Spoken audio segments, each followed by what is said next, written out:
Yo les bladers! Aujourd'hui, on se retrouve dans cette nouvelle vidéo pour déballer le B174 Limit Break DX7. Il s'agit d'un set de démarrage qui contient 2 toupies, 2 lanceurs et un stadium. Parfait pour débuter et s'engager dans des combats Beyblade. Avant de passer à la review complète, j'aimerais remercier une fois de plus mon fournisseur StardustDragonful.com, chez qui j'ai commandé ce set et qui a été livré très rapidement. Enfin bref, le set. Quelles sont ses particularités? Il contient un tout nouveau stadium, le Dash Base Stadium. Les nouvelles versions de Helios et Hyperion, toupies des héros principaux de la saison 5 Beyblade Burst Super King, et grâce à la vue éclatée, on peut remarquer qu'elles sont un peu différentes des Super King sortis jusqu'ici. En effet, elles possèdent un nouveau système, le Limit Break System.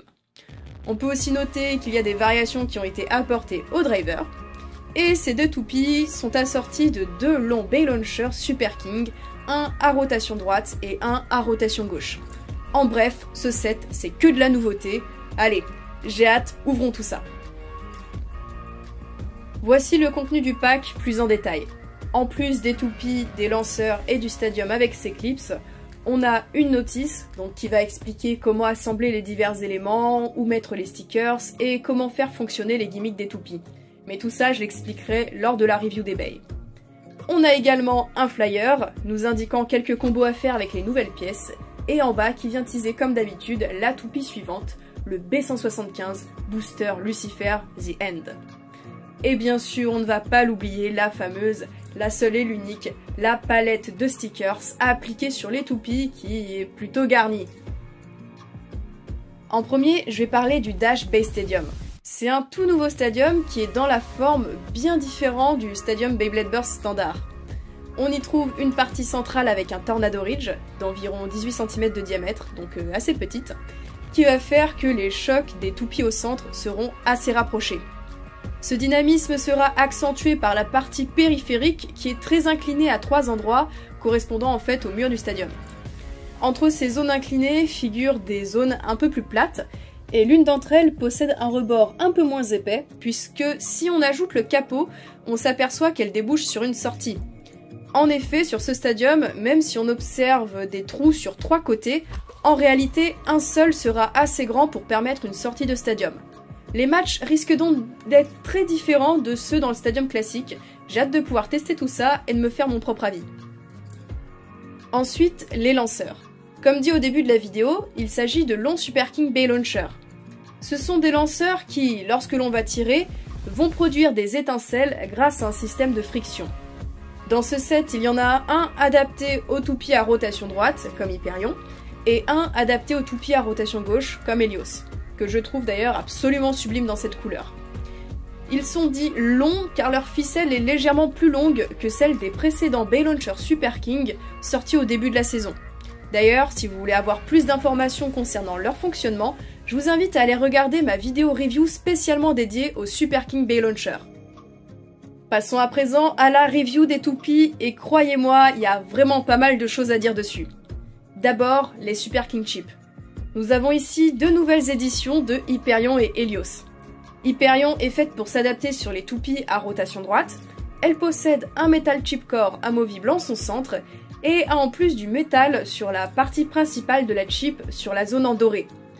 Pour Helios, c'est pareil, un Metal Chip Core amovible et du métal sur la partie principale de la chip, sauf que celle-ci est pour toupie à rotation gauche. Ensuite, on a les rings, les fameux rings du Limit Break System. En ce qui concerne Burn, c'est un ring à rotation droite et de type attaque.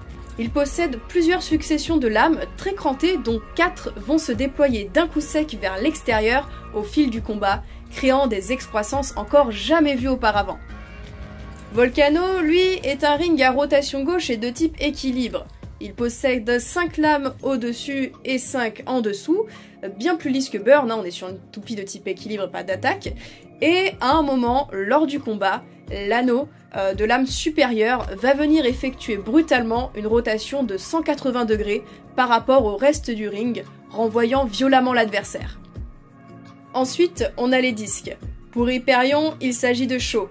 Il n'est pas vraiment symétrique, ce qui créera un déséquilibre sur la toupie, pouvant la faire osciller, lui permettant de donner des attaques sous divers angles. Le disque de Helios, est à peu près similaire, sauf que lui est symétrique sur son contour, permettant à la toupie de rester équilibrée. A noter que ces disques ne sont compatibles qu'avec les rings des toupies du Limit Break System, et inversement. On ne pourra donc pas ajouter d'autres disques, ni même de châssis. C'est pour ça d'ailleurs que les dents de vissage sont présentes sur les rings, pour Burn et Volcano d'ailleurs il y en a 4. Mais si les rings et les disques du Limit Break System ne sont compatibles qu'entre eux, c'est bien parce qu'ils vont interagir ensemble dans l'activation du système. Au fil des chocs reçus pendant le combat, la toupie va progressivement se dévisser, ce qui l'amènera au bout de plusieurs clics perdus à l'explosion. Eh bien, si on regarde d'un peu plus près ces toupies, vues d'en dessous, on voit que certains points du disque, au fil de sa rotation, vont frotter des petits boutons présents sous le ring. Eh bien, c'est en appuyant sur ces boutons que les fonctionnalités des rings vont se déclencher. Ainsi, dans son combo stock, le gimmick de Hyperion Burn va s'activer à partir du premier clic perdu, et pour Helios Volcano, avec son combo d'origine, son gimmick s'activera à partir du deuxième clic. Pourquoi je précise combo d'origine? Eh bien, c'est que si on vient échanger les disques, c'est plus pareil. Si on vient mettre le disque de Helios sur Hyperion, cette fois, le gimmick de Burn s'active à partir du deuxième clic. Et si on met le disque de Hyperion sur Helios, alors le gimmick de Volcano s'active au troisième clic. En plus de leurs caractéristiques propres, ces disques vont pouvoir venir moduler l'activation des gimmicks, je trouve ça plutôt chouette. Et pour finir, on a les drivers. Pour Hyperion, il s'agit de Exceed Dash, basé sur le driver Exceed de la première version Super Hyperion, réédité cette fois avec un ressort plus raide, pour rajouter une résistance au burst. Ce driver se présente comme une pointe en caoutchouc plate, entourée d'une roulette en rotation.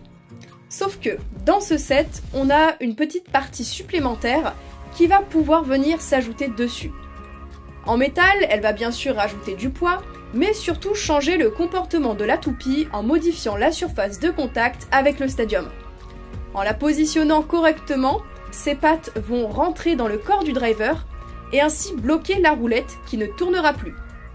Pour le driver de Helios, c'est sensiblement pareil. On retrouve Zone Dash, basé sur le driver Zone de la King Helios, mais cette fois-ci, la partie amovible possède des pattes un peu plus courtes, donc elle laissera la roulette en rotation libre. Bien sûr, ces pièces sont interchangeables entre Exceed et Zone. Vous pourrez donc mettre Exceed plus Z en rotation libre et Zone plus X en mode bloqué. Au niveau du montage, on met d'abord la chip sur le ring. Cette fois-ci, il suffit juste de les clipser, pas besoin de les tourner comme sur les autres rings. Mais je vous rassure, elles sont compatibles avec les autres rings. Puis on vient positionner le disque en dessous. Et ensuite, on vient tourner le driver. Et je trouve que c'est plus simple de fixer les gimmicks à la toute fin, car les boutons d'activation sont assez sensibles. Allez, maintenant, je vais mettre quelques stickers. Voilà ce que ça donne. J'ai mis ceux sur Burn, car ils ajoutent vraiment des détails sur les parties dorées peu contrastées à la base. Par contre, j'ai pas mis ceux sur Helios, car je trouve la toupie très jolie comme ça, et j'ai toujours du mal avec les stickers en ultra périphérie. Niveau usure, c'est pas génial. Enfin bref, maintenant il est temps de tester ces toupies ainsi que tout le matos du set. Bon allez, il est à présent temps de faire le test de ces toupies. D'abord, comme d'habitude, on se fait un petit test en rotation de chacune des deux toutes seules pour voir leur mouvement, puis après, on se fera une battle. Et en premier, ce sera Hyperion Burn. Hyper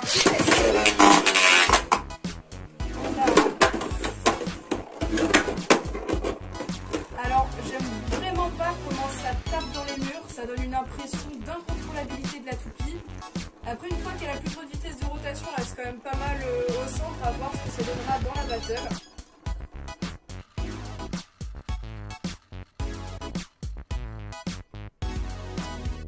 Et la toupie s'arrête debout, si ça c'est pas magnifique.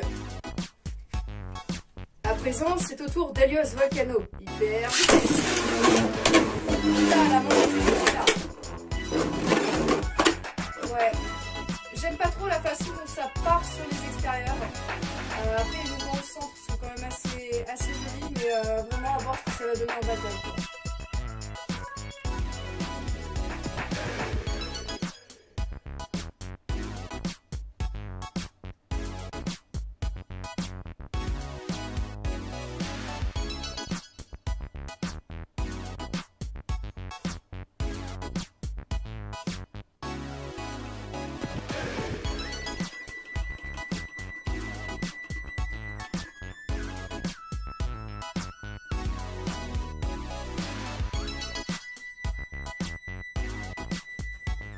bien je pense qu'il est à présent temps de passer à la battle. Je pense que ça risque d'être assez mouvementé.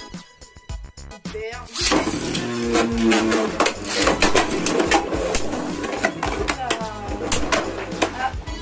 renvoie les deux toupies sur l'extérieur.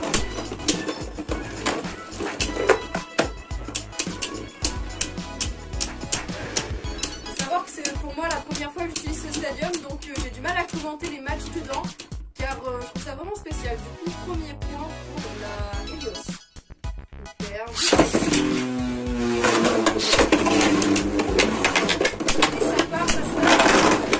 éjection. Un deuxième point pour la Helios. Super vitesse.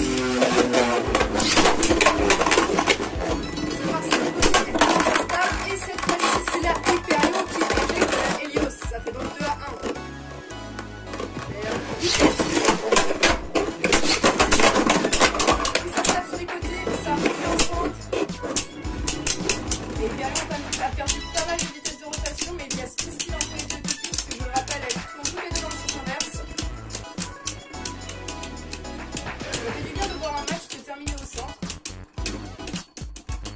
Et c'est un troisième point pour la Helios Volcano qui l'emporte. Bon et bien les bladers, c'est ici que s'achève cette vidéo de review du set B174. En tout cas moi j'en suis plutôt contente, du moins pour les lanceurs et pour les toupies.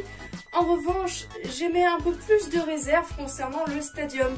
Moi qui étais habituée au stadium classique Takara Tomy avec un Tornado Ridge et tout ça, je trouve ce stadium quand même assez imprévisible. Toutes ces inclinaisons sur les côtés, le fait que le Tornado Ridge soit tout petit, ça rend, je trouve, les mouvements des toupies assez imprévisibles. Et moi je suis quelqu'un qui aime beaucoup contrôler le mouvement de ma toupie dès le lancer.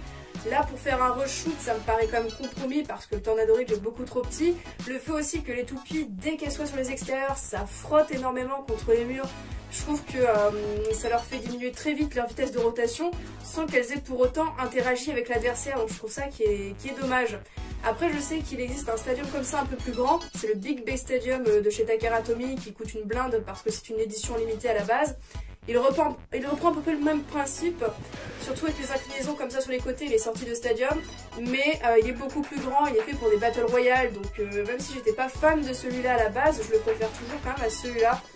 Je pense que je vais rester sur le stadium classique blanc que vous avez l'habitude de voir dans mes vidéos, parce que je trouve que c'est ce qui rend le mieux compte des combats Beyblade dans un match classique. Après celui-là peut-être que j'utiliserai peut-être avec d'autres toupies Beyblade Burst ou pour faire d'autres formats de vidéos, peut-être même avec d'autres générations de toupies, je ne sais pas encore. En tout cas n'hésitez pas à vous me dire ce que vous en pensez dans les commentaires, parce que moi je suis peut-être pas fan de ce stadium mais je sais qu'il y a plein d'autres bladers qui l'apprécient énormément. Donc n'hésitez pas à me donner votre avis en commentaire, que ce soit sur les lanceurs, le stadium, les bays. J'espère que vous avez apprécié la vidéo. En tout cas, moi, ça fut un plaisir de la faire et de vous la partager. Et donc, je vous dis à plus pour de prochaines vidéos.